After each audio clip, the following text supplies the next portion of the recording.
Le grand direct de l'actu, Jean-Marc Morandini. Pas un mois ne passe sans un spécial immobilier dans la presse. C'est le moment d'acheter. Préférez le neuf, préférez l'ancien. On ne sait plus à qui se fier. Alors peut-on vraiment croire les hebdos et leurs conseils d'achat? Qui dit vrai, qui dit faux? Pour en parler avec nous, Jean-Yves Guérin. Bonjour. Merci d'être en direct avec nous sur Europe 1. Vous êtes journaliste, spécialiste de l'immobilier au Figaro. D'abord, c'est le moment d'acheter du neuf, de l'ancien.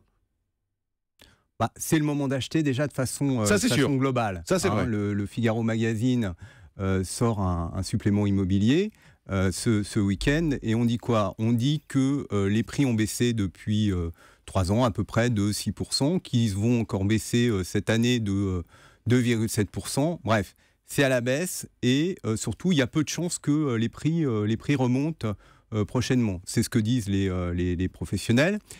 Pour que les prix remontent véritablement, notablement, il faudrait que les taux de crédit immobilier, ils sont à 2%, ils sont assez bas. Donc c'est historiquement bas, c'est ce qu'on peut lire aussi, c'est vrai? Voilà, c'est historiquement bas et il y a une fenêtre, il faut en profiter.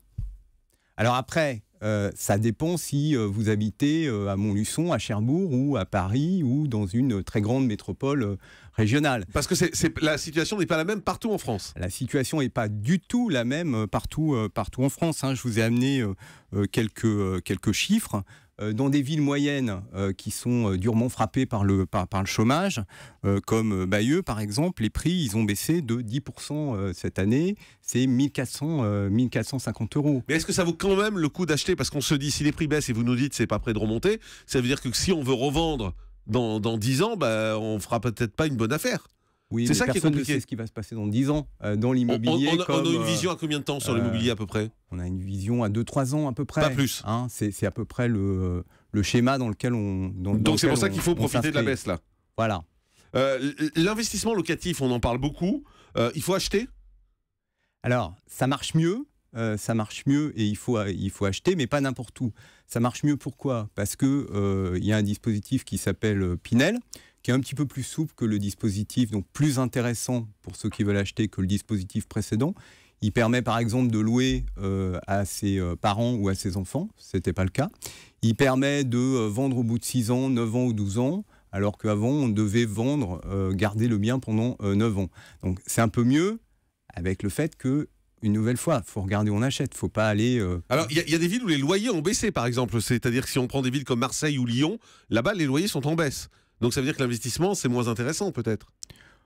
Oui, mais après, il faut regarder l'évolution des prix. Une nouvelle fois, si votre loyer baisse, mais que, parallèlement, vous avez acheté un bien dont le prix n'a pas monté, ce qu'on appelle le rendement, il n'est pas mauvais. Et on voit également qu'il y a une chose à laquelle il faut faire attention, c'est la taxe foncière.